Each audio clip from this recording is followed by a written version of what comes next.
Even with all this firepower, I figured I couldn't get to Punchinello at his manor.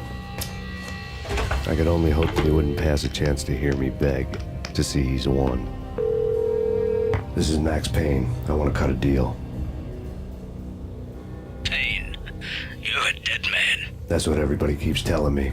I got your ship and her cargo. I want to meet. No pain, no gain. Capiche? You know my restaurant? Yeah, I know it. 1 hour. Punchinello's restaurant had seen better days. Snow was falling like ashes from post-apocalyptic skies, but that was outside. Things would soon get hot in the Don's restaurant. I knew it was a long shot, Angelo Punchinello actually showing up, but there was no crime in hoping.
Punchinello was burning to get me. The feeling was mutual.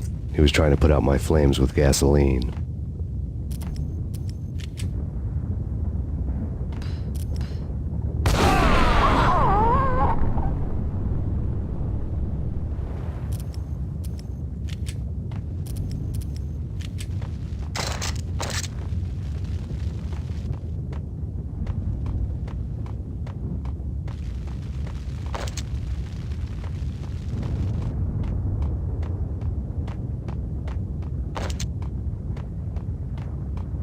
The mobsters have been guarding a real treasure.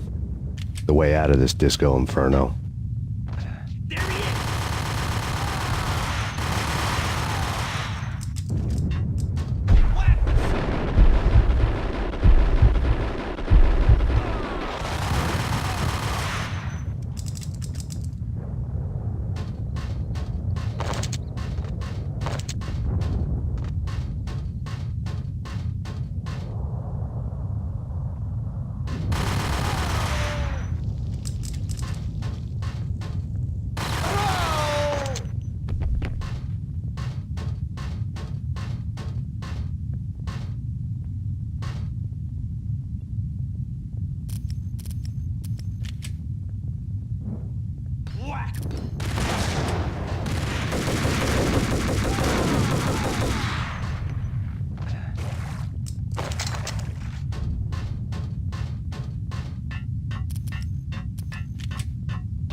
Vlad had seen my smoke signals.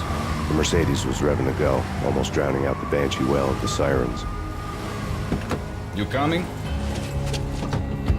We'll drop you off at the Punchinello Manor. Sounds good to me. When this is over, look me up. I could use a professional like you. I'll keep that in mind.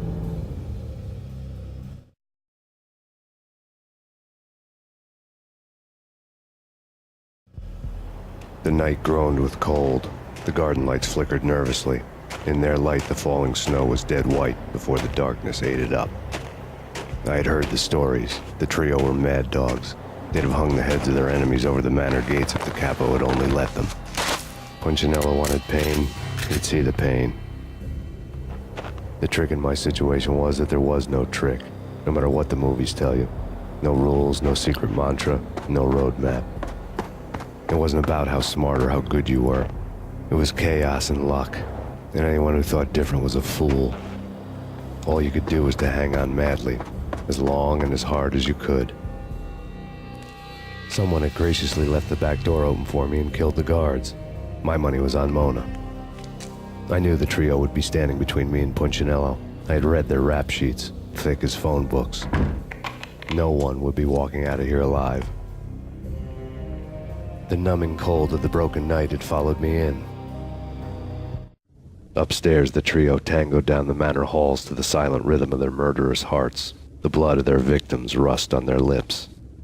Vince Mugnano, Pilot Providence aka Big Brother, and Joe Deadpan Salem. The pistol was a frozen lump in my hand, piercing the skin, gnawing me to the bone.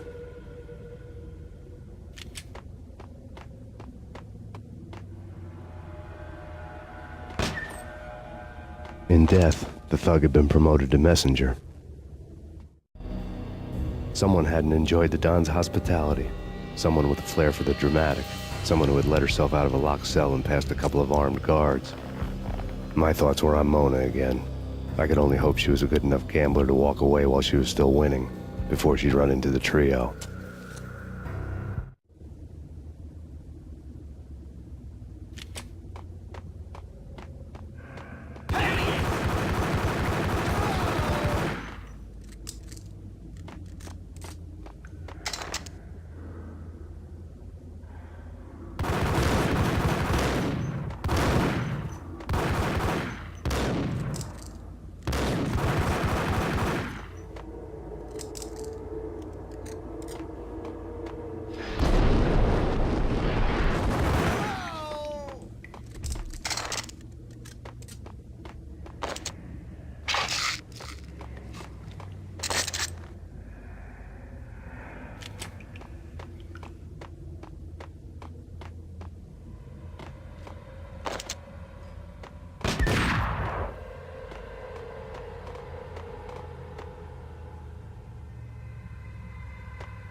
Someone get the guys from upstairs! No one's going anyplace. Too late for that. He walks in, we waste him. Vinny and Joe and Pilot won't get the credit for this kill. Hey, yeah!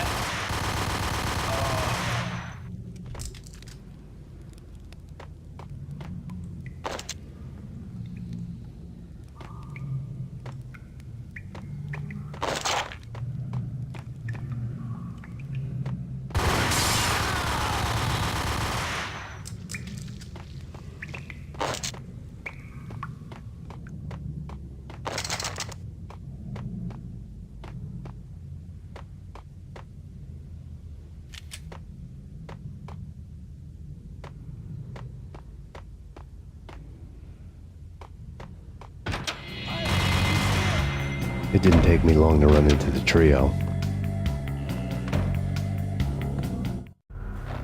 The word on Lisa Punchinello was that she was a bit of a witch. The tarot cards on the kitchen table fit the picture. They weren't my kind of cards, but I was willing to take a crack at the hand Mrs. Punchinello had dealt. The first card was the tower. Maybe that was supposed to be the manor. It got easy after that. The devil was the master of the house, and death was me, coming for him.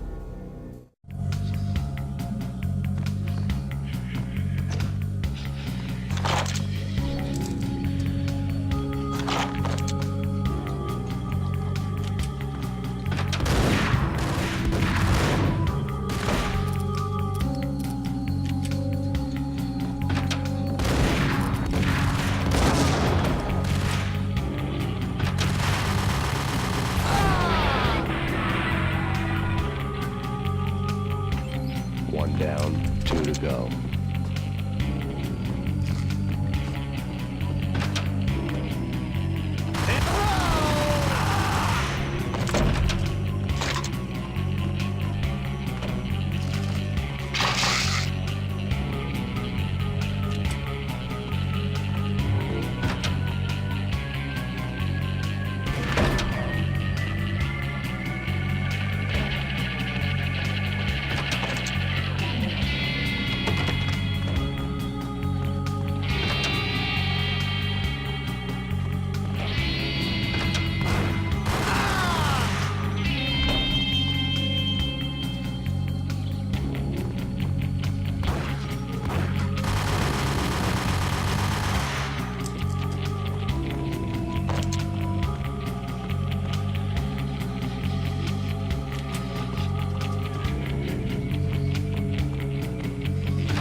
everything.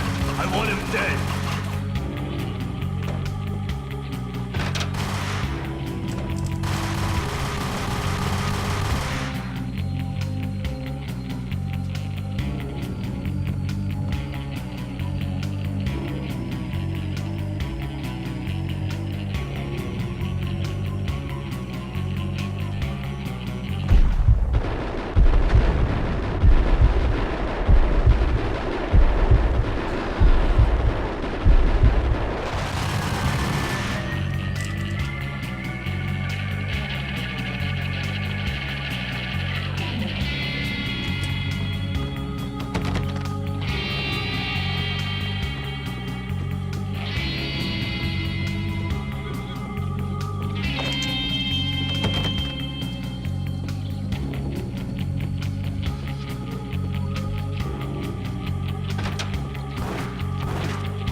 One to go.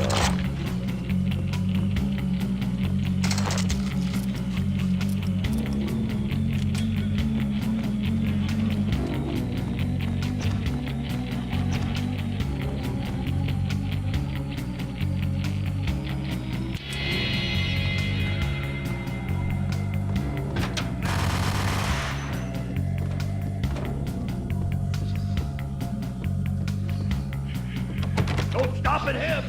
This will stop anything. Hey, come.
It was too late for her.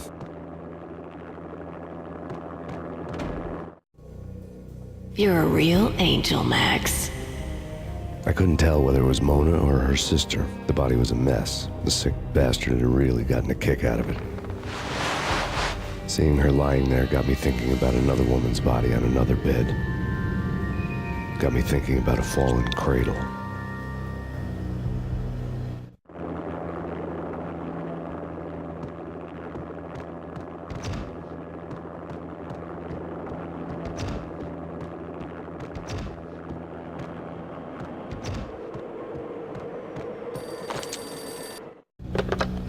Max Payne. Talk to me. Alfred Woden. You've got company. An armed helicopter just landed on the manor grounds. You must hurry. The more the merrier.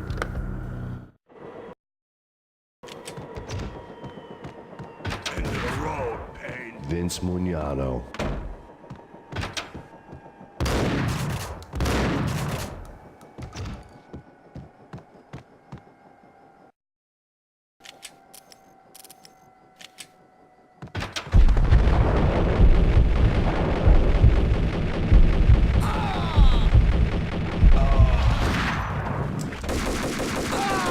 Punchinello's trio was done for.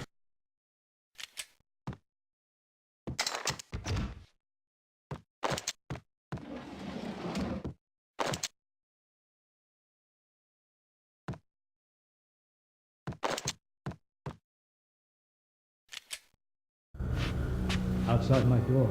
Hurry. He's coming for me. You gotta hurry. Please. I could hear Punchinello on the phone begging for help. He should have been saying his goodbyes. Punchinello was a pushover. The moment I stepped into the room, he folded like a deuce before a royal flush. No, wait. I was just doing what I was told. I couldn't refuse. She's someone high up. Government, maybe. I don't know. He was trying to buy more sand for his hourglass. I wasn't selling any. No, I told him nothing.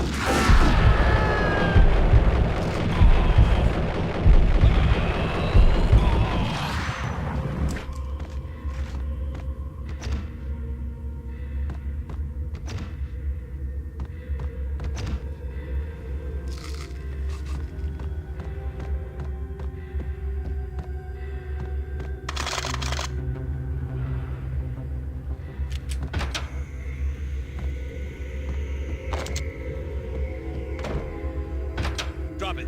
Don't move. Game over, Max Payne. I could tell when I was outgunned. It was time to take another beating. The mystery witch was a real barracuda. Trouble on dagger heels, a smoking assault rifle in her hand, and an army of killer suits behind her. How sweet. I get to kill two birds with one stone. Sooner or later, it was going to catch up with you. Mr. Payne, it's time to show you the benefits of my brew. Be a good boy now. You'd find that Lady Luck was really a hooker. You were fresh out of cash.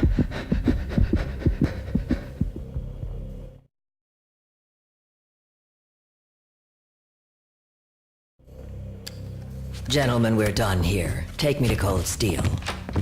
She had just given me an OD of Valkyr. I could feel green fire eating my brains. They turned to steam. They did a fade on me. I'd never had a chance. The witch had got me just as sure as if she put a gun to my head and pulled the trigger. The shadows rushed me, bruised mugshot faces hungry for revenge. They knew my weak spots and closed in for the kill. The floor turned into a vortex of green blood. I fell. The flesh of fallen angels.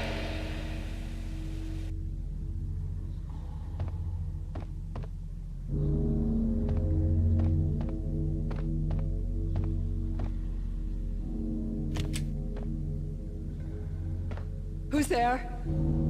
Max? Max, is that you? Max?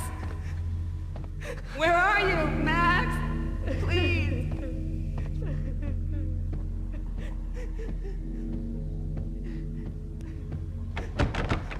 No, please, Max, no. I'm sorry.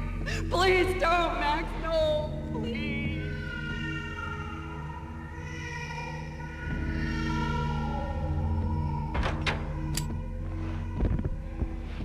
Max?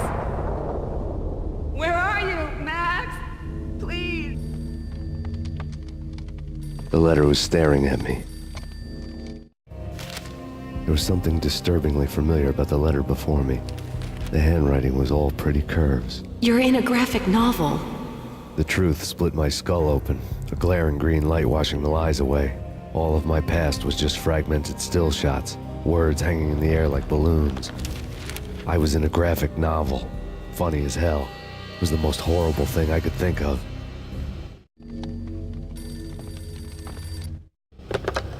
Bartender is shiny stuff and dreams are made of stooped necromancers.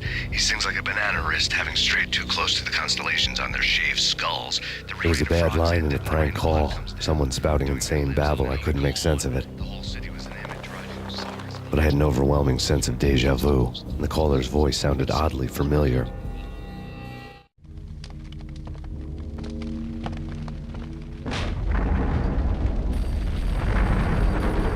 The weird piece of paper looked dangerous. There was something disturbingly familiar about the letter before me. The handwriting was all pretty curves. You're in a computer game, Max. The truth was a burning green crack through my brain, weapon statistics hanging in the air, glimpsed out of the corner of my eye, endless repetition of the act of shooting, time slowing down to show off my moves, the paranoid feel of someone controlling my every step. I was in a computer game. Funny as hell, it was the most horrible thing I could think of.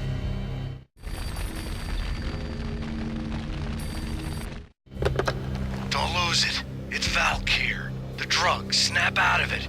Try to remember. It was a bad line in a prank call. Someone spouting insane babble. I couldn't make sense of it. But I had an overwhelming sense of deja vu, and the caller's voice sounded oddly familiar.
Max, something happened at the office today. A strange memo. Something about Vikings. Honey, I gotta run. You can tell me all about it this evening. Have a nice day, darling. The bullet holes were rubies on her chest, blood glowing on her ivory skin. She was so beautiful. The killer was smiling. The flesh of fallen angels.